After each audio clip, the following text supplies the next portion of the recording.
السلام علیکم دوستو، میں ہوں ثانیہ کنول اور آپ چینل دیکھ رہے ہیں اردو ڈسکوری 5۔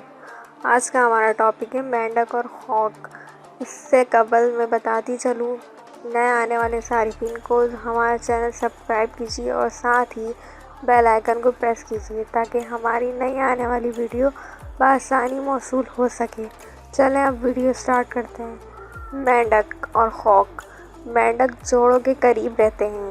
اپنے جالدار پنجوں کی وجہ سے یہ بہت تیز تیرتے ہیں۔ شجری مینڈک ٹری فراگ چھوٹا سا ہوتا ہے اور درختوں پر چڑھنے کے لیے اس کے پیر چپکنے والے اعضاء ہوتے ہیں۔ یہ درختوں پر ہی بسیرا کرتا ہے۔ خوک، جن کی جلد پر دھبے ہوتے ہیں، خشکی پر رہتے ہیں۔ اپنی نوکدار پنجوں کی وجہ سے یہ بآسانی زمین کھود لیتے ہیں۔ یہ کھانا کیا کھاتے ہیں؟ مینڈک اور خوک کیڑے مکوڑے کھاتے ہیں، جنہیں وہ اپنی لمبی اور لیسدار زبان کی مدد سے پکڑتے ہیں۔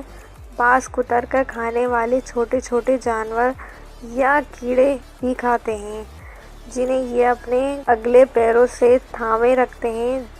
جب یہ خوراک نگلتے ہیں تو آنکھیں بند کر لیتے ہیں اور ان کی آنکھیں کے ابھار میں آ کر خوراک کو دھکیل کر معدے میں پہنچا دیتی ہے۔ صرف نر مینڈک ٹرراتے ہیں۔ اس وقت ان کا گلا غبارے کی طرح پھول جاتا ہے۔ یہ دشمنوں سے کیسے بچتے ہیں؟ چلیں ہم یہ بتاتے ہیں۔ کچھ خوک اپنے آپ کو دفن کر لیتے ہیں۔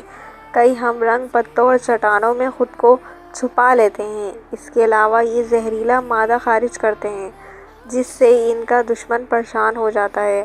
کچھ مینڈک شوخ رنگ کے ہوتے ہیں اور ان کی جلد زہر سے بھری ہوتی ہے۔ کچھ بے حرکت خوک پتھروں جیسے دکھائی دیتے ہیں۔ چلیں ہم بتاتے ہیں اب مینڈک نسل کشی کیسے کرتے ہیں۔ نسل کشی کے وقت سینکڑوں انڈے کسی آبی پودے کے ارد گرد جمع ہو جاتے ہیں۔ اس نبات خور جانور کا انڈا خارج ہونے کے تھوڑی دیر بعد ہی بڑھنا شروع ہو جاتا ہے اور اس کی شکل لوبیا کے دانے جیسی ہوتی ہے، جس کا ایک سرا دم بنتا ہے اور دوسرا سر۔ ایک ہفتے کے بعد انڈے سے ننھا مینڈک نکل آتا ہے۔ اس کی نہ آنکھیں ہوتی ہیں نہ منہ۔ ان کے بجائے چپک جانے والا ایک عضو ہوتا ہے جس کی مدد سے یہ پودوں کے ساتھ چپٹ جاتے ہیں۔ یہ 3 دن کے بعد آنکھیں اور منہ نمودار ہوتے ہیں اور چپک جانے والے عضو غائب ہو جاتے ہیں۔